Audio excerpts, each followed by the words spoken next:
Hello YouTube, I'd like to preface this by saying there is no secret formula to saving money. However, there are some main guidelines that everyone should follow, and they go as follows. Number 1, avoid accumulating debt. Number 2, create time-sensitive financial goals. Number 3, keep a budget. Number 4, remove luxuries from that budget. And number 5, create a retirement fund.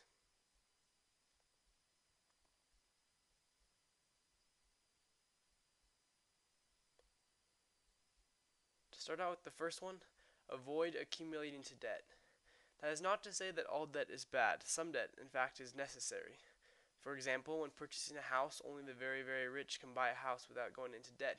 And going into debt to buy a house is actually a good thing to do because a house is both a necessity and it will increase in value, or it can increase in value, so it's potentially you can sell it for more than you bought it for.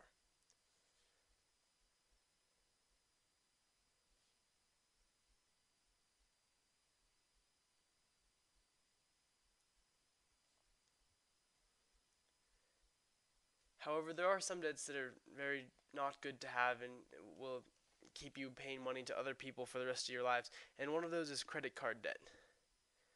You may ask, why is credit card debt bad? And the reason credit card is bad is it has a very, very high interest rate, and they bank on people not being able to pay back their credit card statements at the end of the month.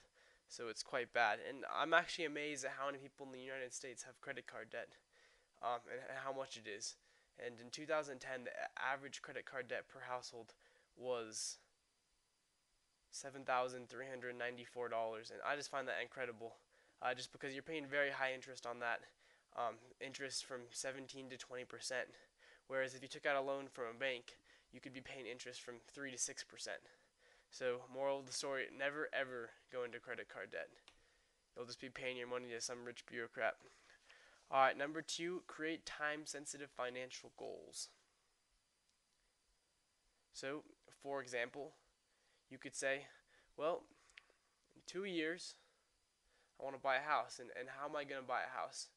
So you have a timeline. In this case, it would be 2 years. You say in 2 years, $60,000 is how much I'm going to save. This may or may not be realistic for you, but just changes for your specific predicament. And $60,000 would be a 20% down payment for a $300,000 house. So at the end of 2 years, you can make a down payment on a $300,000 house and make monthly payments to slowly pay off that house. And instead of paying rent, you're paying to buy your own house, which will appreciate and you'll eventually be able to sell, or you'll be able to rent out rooms too. And it's a good way to live. It's better to have your money work for you than you work for your money. And as I said earlier, be realistic. Make sure that fits for you. Alright, number 3, keep a budget. So some people say that a budget is hard to keep, it's very time consuming, and can be time consuming, but it is well worth it. Keeping a budget is great for knowing how much you're spending, for not spending more than you actually have, and for avoiding to go into credit card debt and just debt in general. So for example, if you were keeping a budget, you would state how much you made in a month, and then you would divvy up that monthly salary into things that you were going to buy, and you would the idea is that part of that budget would go into a saving account or in a retirement fund or some way of saving money.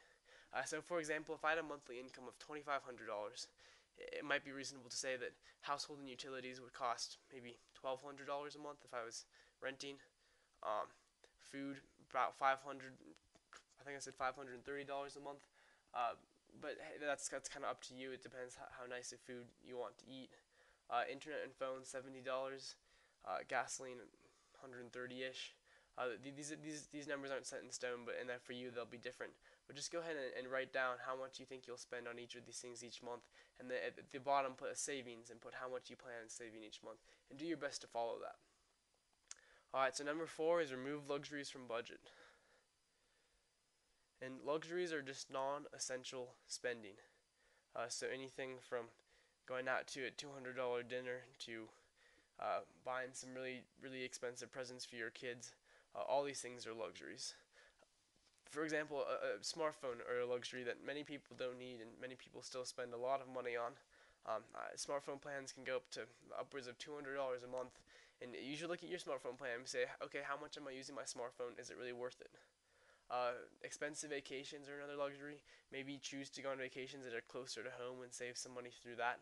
And that also, as I said earlier, just buying expensive presents, buying expensive things you don't need, just mindless consumerism is things to stay away from. You'll end up saving more money because of this.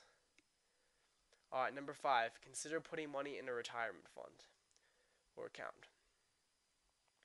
So many people in their youth consider retirement to be so far off that it's not worth thinking about. But when you go to get to that retirement age, it's going to feel a lot closer.